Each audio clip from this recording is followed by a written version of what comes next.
We do want to start with breaking news.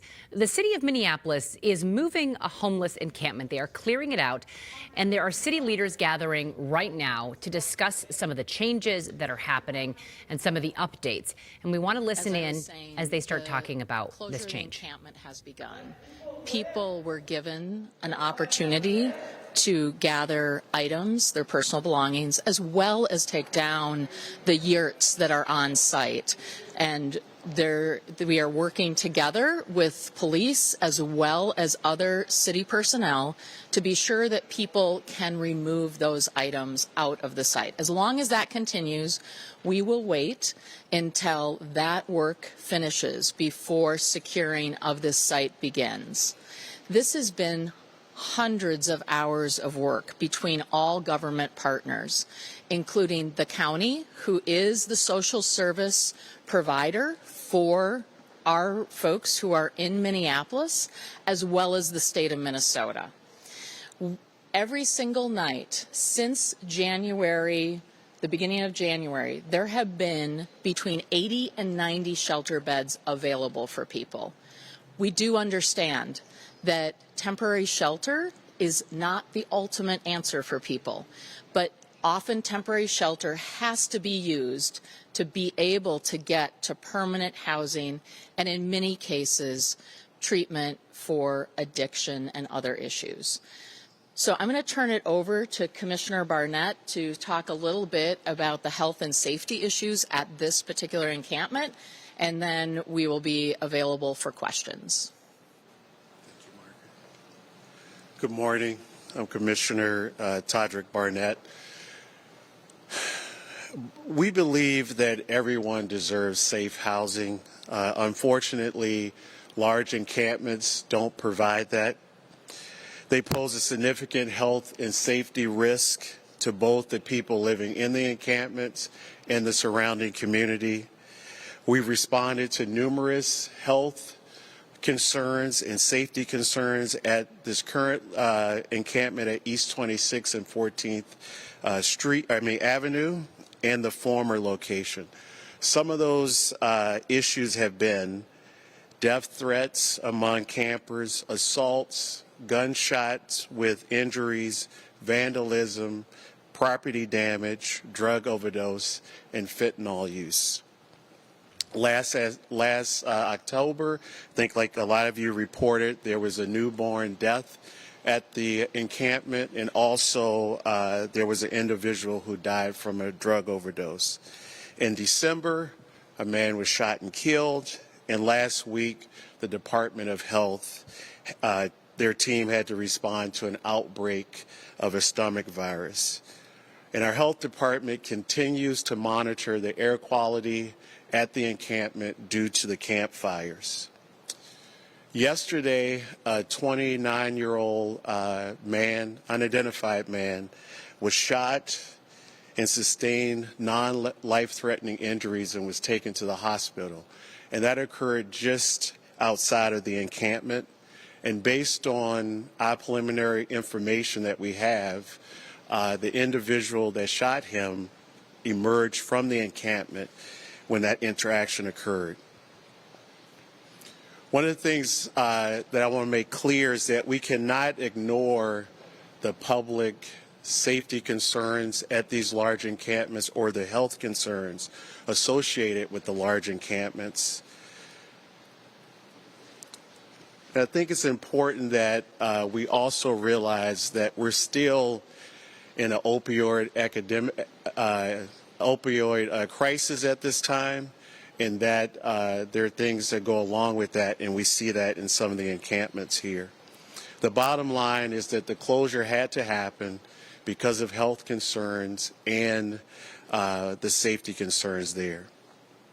Like the COO, Margaret Anderson Keller, stated before, we continue to make services, social services available, and we work with local partners to continue to meet people where they are, to provide them the appropriate services. Thank you. And before we go to questions, over 130 people have been housed in either temporary or permanent housing under a contract with Helix Healthcare. That is something that the city put $1 million into. That was unprecedented for the city of Minneapolis. It is also in partnership with the county. As I mentioned, unlike other jurisdictions around the country, we have a devolved system of social services, which means the county has the responsibility to provide social services, not the city. And although we can do some things, we cannot do this without our partners, and that is what we continue to do. I also want to say that because of the imminent closure, which we noticed on the very first day that this encampment was established, we did place porta potties for sanitation and provided trash pickup as well to help relieve the pressure on both the encampment and the surrounding residents. Again, large encampments are not dignified housing, and we have a responsibility to make sure that people have been offered the services that are available through the city, county, and state. And we'll continue to do that work. We'll open it up for questions. To be clear, are there enough beds? So today, 3 people have exited the encampment. All right, we are so listening far. right now to Margaret Anderson Kelleher. She is with the city of Minneapolis. We're listening to the Public Safety Commissioner as well, talking about closing a homeless encampment in Minneapolis and trying to help the people who've been staying there find more stable housing. They're saying this is not the solution. There are some concerns about health and safety at this encampment in South Minneapolis. We want to go out there live right now. We have our reporter Bailey Hurley at this encampment. Bailey, you've just been listening to city officials talking about this change today. You're on the ground. Tell us more about what you're seeing out there. Leah, a lot is happening here on the ground. We're just a kitty corner about a block away from the encampment. You can see a lot of people behind me. Most of these people who are here behind this police line, they're here waiting to get let into that police line and into Camp Nenekasi to help those people, the residents of the encampment, move all of their belongings, take down all of the yurts that were put up, Leah, just 3 weeks ago now, from the old camp about 2 blocks away now to this new encampment. All of these folks being waiting to be let in, and we're told from the folks they've been here since about 9:30 this morning. They're only Minneapolis police, they're only letting a few in at a time, both on this side as well as on the other side of this very large perimeter, Leah. We have been driving around here. It's about 6 blocks long at least, as well as about 4 blocks wide. Very large perimeter for where the public cannot get in. Again, several blocks closed off by Minneapolis police. The people here very frustrated that they're not being allowed to go inside and help this process go smoother. They want the people inside, the residents of Camp Nenekasi, to experience as little trauma as possible, and waiting for answers both from Minneapolis police as well as the city to get this process going faster. Now, we know that the city began evicting this encampment around 9 o'clock this morning. Again, you just heard from city officials citing ongoing public health and safety concerns. You remember just a few weeks ago when officials closed that other camp, again, just down the street, officials gave the camp several weeks heads up. It was supposed to happen once, it was pushed back, and then it happened on the 5th of January. That old camp was closed down and the new camp popped up here on 26th and 13th Avenue here in the Phillips neighborhood. But from comparing the two experiences, last time, again, the camp was given many weeks, if not days, of a heads up. That is not the case this time. Camp organizers posted online just before 9 o'clock this morning, about 8:45, pleading for folks to come protect the camp from the eviction, now pleading for folks to come help with large pickup trucks, with vans to help move all of the belongings of the residents here. Again, Leah, a lot happening here. We're not sure. Minneapolis Police Chief Brian O'Hara was here just a little bit ago.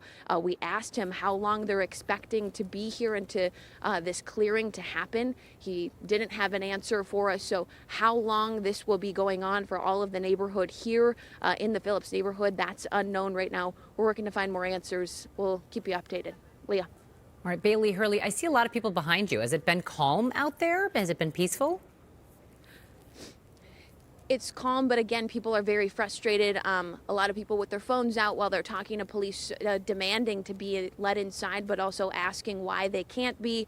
The most frustrated we saw people was when Chief O'Hara was here leaving the scene.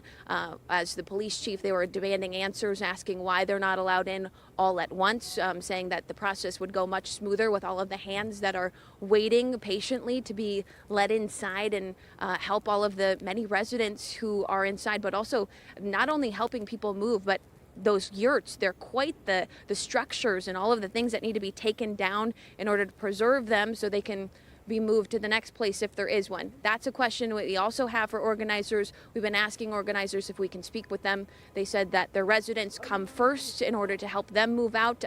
They will be making some sort of statement later, but as to where these folks are going to move next, that's not something we know at this time either, Leah. All right, Bailey Hurley reporting for us in Minneapolis. Thank you for that, Bailey. And as you just heard, this is a developing situation. Bailey is out there, and we have crews covering this for you as well, talking to city officials, talking to people at the camp.